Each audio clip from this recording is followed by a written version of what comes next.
Hi, my name is Aaron Gerds. I'm the editor-in-chief of ASH Clinical News. We are here in Orlando, Florida at the ASH annual meeting with our on-site coverage.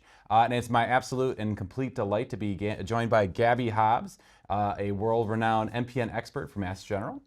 Gabby, thanks for joining me today. My pleasure. So we're going to talk a little bit about systemic mastocytosis.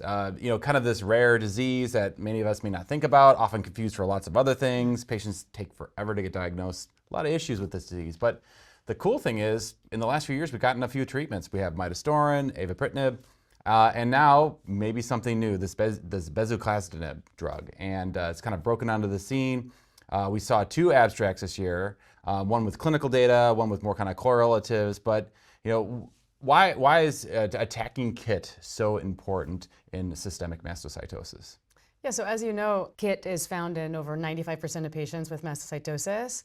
And like with many other diseases, once we find a target, it seems very rational to try to target it. And I think so far in mastocytosis, we've shown that targeting the KIT mutation really makes a difference. Yeah, I remember the old days with like chemotherapy, which was pretty miserable for this, and even lots of transplants too. So it's nice to see things moving forward.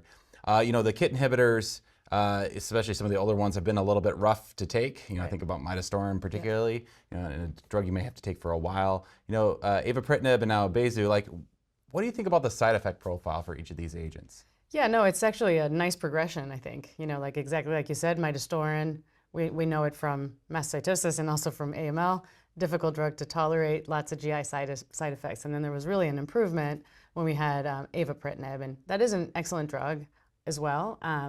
But it does have some tolerability side effects, especially some of the CNS side effects. But bezuclastinib really seems to be very efficacious and also really very well tolerated. I mean, it has some interesting side effects. When you target KIT, for some reason, people have changes in their hair color, and also maybe there's some changes in taste. But generally speaking, besides the interesting side effect of hair, it seems to be kind of a well-tolerated agent. And someone who is follicularly sensitive, I can appreciate that.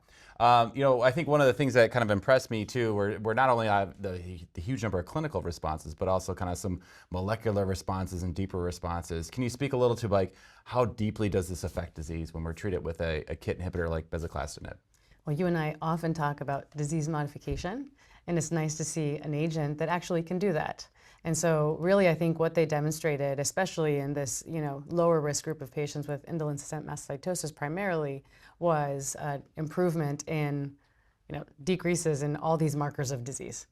Clinically, tryptase goes down, but really the KIT goes down, and it correlates also with morphology changes in the bone marrow. So they really are putting together this really nice story saying symptoms get better, but also all these other markers of disease are kind of going away. So it really does make you think that this may be a disease-modifying therapy. And one of the questions that was asked in one of the presentations is, can you stop these therapies? And so we don't have that answer, but it's interesting to think about. It'd be kind of like taking a page of the playbook of CML, right? Yeah, you get a right. really deep remission, maybe take a drug holiday. That's right. And like you said earlier too, it's really cool with the favorable side effect profiles, moving this to earlier and earlier stage disease. These are not woefully sick patients, not with super advanced disease. These are more indolent patients benefiting from this medication. But besides that, they have to be on a lot of other medications. So that also has some toxicity to the life of an ISM patient. And so being able to remove those and just have them on one agent is also kind of meaningful, I think. Yeah, well, certainly an exciting development for patients with systemic mastocytosis. You can read about this abstract and all of our on-site coverage in ASH Clinical News.